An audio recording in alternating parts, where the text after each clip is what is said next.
ఓం శ్రీ మాత్రే నమః. అందరికీ నమస్కారం అండి. మీరు చేసే పూజలకు పుణ్యం దక్కుతుందా లేదా ఈ సంకేతాలు తెలుసుకోండి. ప్రతి ఒక్కరి ఇంట్లో దీపారాధన చేస్తూ ఉంటారు. అయితే మన ఇంట్లో పూజ చేసేటప్పుడు కొన్ని శుభసూచికలు ఖచ్చితంగా కనిపిస్తాయి. మనం చేసే పూజలను దేవుడు స్వీకరిస్తున్నాడా లేదా అనే విషయం కూడా సులభంగా తెలుసుకోవచ్చు. పూజలో కనిపించే శుభసూచికలు ఏమిటి? పూజలు చేసేటప్పుడు పాటించవలసిన నియమాల గురించి ఇప్పుడు మనం ఈ వీడియో ద్వారా వివరంగా తెలుసుకుందాం. కాబట్టి ఈ వీడియోని చివరి వరకు చూడండి, అప్పుడే మీకు పూర్తిగా అర్థమవుతుంది. మన ఇంట్లో పూజ చేసేటప్పుడు తరచుగా కొన్ని సంకేతాలు కనిపిస్తూ ఉంటాయి.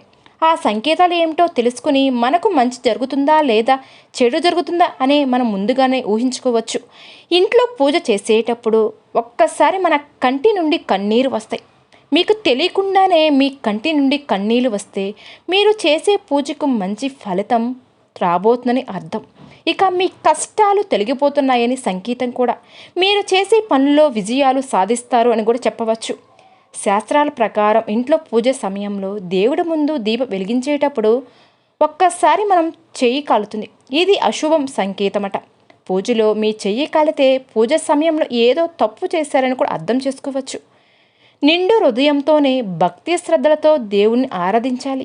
అలాగే దేవుడి ముందు దీపం వెలిగించిన తర్వాత ఆ దీపం ప్రకాశవంతంగా వెలిగితే మీరు చేసే పూజలకు దేవుడు సంతోషంగా ఉన్నాడని, మీ కోరికలన్నీ నెరవేరుతాయని సంకేతం. పూజలో దేవుడికి పుష్పాలను సమర్పిస్తాం. అయితే ఒక్కసారి మనం పూజ చేసేటప్పుడు దేవుడి చిత్రపటం ముందు నుండి పువ్వులు కింద పడిపోతూ ఉంటాయి. మతపరంగా ఇలాంటి సంకేతాలు చాలా శుభసూచకంగా ఉంటుంది. మీరు ఇంట్లో పూజ చేసే సమయంలో దేవుడికి పెట్టిన పువ్వులు అకస్మాత్తుగా కింద పడితే దేవుడు మీ పూజకు సంతోషంగా ఉన్నాడని, మీ ఇంటికి నుంచి ఏదో మంచి జరగబోతుందని కూడా సంకేతమట. ఇక పువ్వులను దేవతలు ఆశీర్వాదంగా భావించాలి. ఇలా దేవుడి పటాల నుండి పడిన పువ్వులను మీతో ఉంచుకోండి. ఈ పువ్వులను ఒక ఎరుపు వస్త్రంలో వేసి అందులోను ₹1 నాణ్యం, కొన్ని బియ్యం పోసి మూట కట్టండి. ఈ మూటను మీ బీరువాలో పెట్టుకోండి. ఇలా చేయడం వల్ల మీకు ఇల్లంతా ఎప్పుడు కూడా డబ్బుతో నిండిపోతుంది. జీవితంలో మీకు డబ్బు కొరత అనేదే రానే రాదు. అలాగే ఒక్కసారి మనం పూజ చేసేటప్పుడు సడన్గా ఆవలింతలు వస్తూ ఉంటాయి. పూజ సమయంలో పదే పదే ఆవలింపులు వస్తే అది చాలా అశుభంగా చెప్తారు. పూజలు ఆవలింపులు మొదలైతే మీలో నెగిటివ్ ఎనర్జీ ఉంటుందని కూడా సంకేతం. ఇంట్లో దేవుడి పూజలు చేసేటప్పుడు నిలబడి దీపారాధన చేయకూడదు.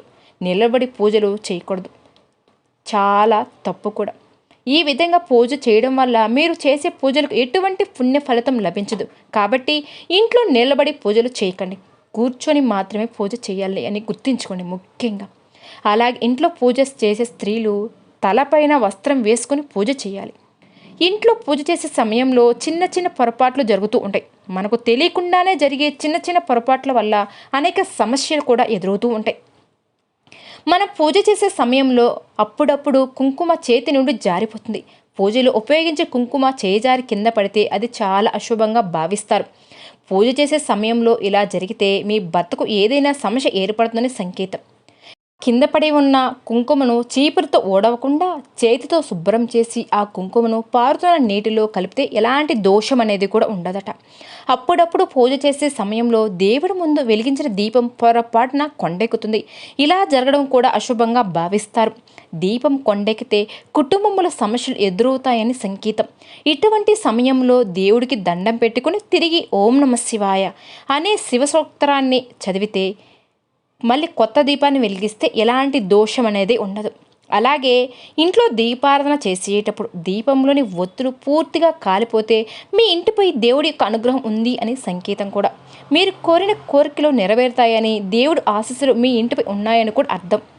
మీ పూజ గదిలో బల్లె కనిపిస్తే చాలా శుభ సంకేతంగా భావించాలి. కాబట్టి మీ పూజ గదిలో బల్లి కనిపిస్తే మీ ఇంట్లోకి లక్ష్మీదేవి అడుగు పెట్టబోతుందని, డబ్బు సమస్యలన్నీ తొలగిపోతున్నాయని కూడా సంకేతం. పూజ గదిలో నల్ల చీమలు కనిపిస్తే గనక మీరు త్వరలోనే ధనవంతులు కాబోతున్నారని శుభ సంకేతం. మీ ఇంట్లోకి లక్ష్మీదేవి అడుగు పెడుతుందని, మీ సమస్యలన్నీ కూడా తీరబోతున్నాయని కూడా అర్థం. అలాగే పూజ గదిలో దీపం వెలిగించేటప్పుడు ఒక్కసారి దీపం నుండి శబ్దం వస్తుంది. అలా అసలు రాకూడదు. దీపం ప్రశాంతంగా వెలుగుతూనే ఉండాలి. అంతేకాని శబ్దం వస్తూ ఉంటే మీ పూజ సమయంలో ఏవో తప్పులు చేస్తున్నారని అర్థం చేసుకోవాలి. దీపం నుండి శబ్దం రాకూడదు. అలాగే మీరు వెలిగించిన దీపం పైన పువ్వు పడితే మీరు చేసే పూజలు దేవుడికి చేరుతున్నాయని, మీ పూజలో దేవతలు సంతృప్తి చెందారని కూడా అర్థం. పూజలో వెలిగించే దీపాన్ని అగరవత్తులతో వెలిగించాలి. పూజలో దీపం వెలిగించిన తర్వాత దీపం దగ్గర అక్షంతలు కూడా వెయ్యాలి. అలాగే దేవుడికి కొట్టే కొబ్బరికాయ కుళ్ళిపోతే చాలా చెడు సంకేతంగా భావిస్తారు. కొబ్బరికాయ కుళ్ళినప్పుడు దాన్ని తీసేసి మీ కాలు చేతులు శుభ్రంగా కడుక్కొని పూజ గదిలో పసుపు నీళ్లు చిలకరించుకొని కొత్త కొబ్బరికాయని కొట్టండి. ఇలా చేయడం వల్ల ఎలాంటి దోషం అనేది కూడా ఉండదు. అలాగే దేవాలయాల్లో కొబ్బరికాయ కుళ్ళిపోతే దేవుడి విగ్రహాన్ని మంచినీటితో శుభ్రం చేసిన తర్వాత మాత్రమే మళ్ళీ కొబ్బరికాయని కొట్టుకోండి. వాస్తుశాస్త్రం ప్రకారం ఇంట్లో పూజ చేసేటప్పుడు పూజలు ఉపయోగించి పూజ సామాగ్రిని మీ కుడివైపునే పెట్టుకోవాలి. ఇలా చేయడం వల్ల మీ కుటుంబానికి ఐశ్వర్యం కూడా సిద్ధిస్తుంది. అలాగే పూజలు ఉపయోగించి పండ్లు, పువ్వులు, మంచినీరు, శంఖం వంటి వస్తువులను మీ ఎడమ వైపును పెట్టుకోవాలి. మనం నిత్యం చేసే పూజలో ఈ నియమాలు పాటిస్తే చాలండి, మీరు చేసే పూజలకు శుభ ఫలితాలు లభిస్తాయని పండితులు చెప్తున్నారు. పూజ చేసే స్త్రీలు ఖచ్చితంగా నుదుటిన కుంకుమ బొట్టు పెట్టుకోవాలి. కుంకుమ దైవశక్తి ఉంటుంది. కుంకుమ పెట్టుకోకుండా దేవుడు పూజిస్తే అసలు ఎలాంటి పుణ్య ఫలితం కూడా లభించదు. మీ పూజ గదులు ఎల్లప్పుడూ కూడా ఈశాన్య దిశలోనే ఉండాలి. ఈశాన్య దిక్కున పూజ గది ఉంటే మీ కుటుంబానికి అష్ట ఐశ్వర్యాలు కూడా లభిస్తాయి. మీ ఇంటి దగ్గర పక్షి కూడా ఉంటే గనక లక్ష్మీదేవి యొక్క అనుగ్రహంతో మీకు మంచి రోజులు రాబోతున్నాయని కూడా సంకేతం. అకస్మాత్తుగా ధనలాభాన్ని పొందబోతున్నారో కూడా మీరు అర్థం చేసుకోవచ్చు. మీరు చేసే పూజల ద్వారా భగవంతుడు ప్రసన్నం చేసుకోవడానికి పువ్వులను మనం తప్పగా సమర్పించాలి. భగవంతుడికి పూలను సమర్పించడం వల్ల పూల తాలూకులు పరిమళాలు వాతావరణం చుట్టూ వ్యాపిస్తుంది. అది మనసును ఆహ్లాదపరుస్తుంది. ఈ సుగంధ శక్తులు మనిషికి సానుకూల శక్తి కలిగేలాగా చేస్తాయి, ప్రతికూల శక్తిని తొలగిస్తాయి. అలాగే పూలను దేవుడికి పెట్టేటప్పుడు కొమ్మ దేవతల వైపు, పువ్వు రేకులు మన వైపు ఉండేలా చూసుకోవాలి.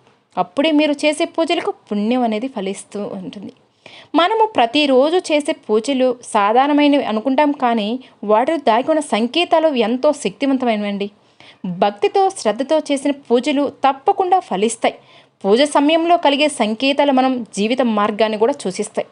ఇవి శుభ ఆదాయకంగా ఉంటే ఆ మార్గంలో ముందుకు వెళ్ళగలం. నెగిటివ్ సంకేతాలు వస్తే మన ఆత్మకు పరిశీలన చేసే పూజలు ఎక్కడ తప్పుడు మార్గంలో పోతామో తెలుసుకొని మరింత శుద్ధిగా భగవంతుణ్ణి మనం ఆరాధించుకోవాలి. ఒక చిన్న దీపం వెలిగించినా అది దేవుడి అనుగ్రహానికి ప్రతీకగా. మన హృదయం స్వచ్ఛగా ఉంటే మన ప్రార్థన నిస్సందేహంగా ఆ పరమాత్ముడికి వరకు చేరుకుంటాయి. ఈ వీడియోలో చెప్పిన సూచనలు పాటిస్తూ పూజ చేసుకోండి. మీ ఇంట్లో శుభం, ఐశ్వర్యం, ఆనందం నిండిపోతుంది. భగవంతుడి యొక్క అనుగ్రహంతో మీ కోరికలు నెరవేరాయాలని మనస్ఫూర్తిగా ఆశిస్తున్నాను. ఈ వీడియో కనుక మీకు నచ్చినట్లయితే ప్లీజ్ లైక్ చేయండి. అలానే కొత్తగా మన ఛానల్ ఎవరైనా చూసే వాళ్ళైతే ఛానల్ని సబ్స్క్రైబ్ చేసుకోండి. ఓం శ్రీ మాత్రే నమః.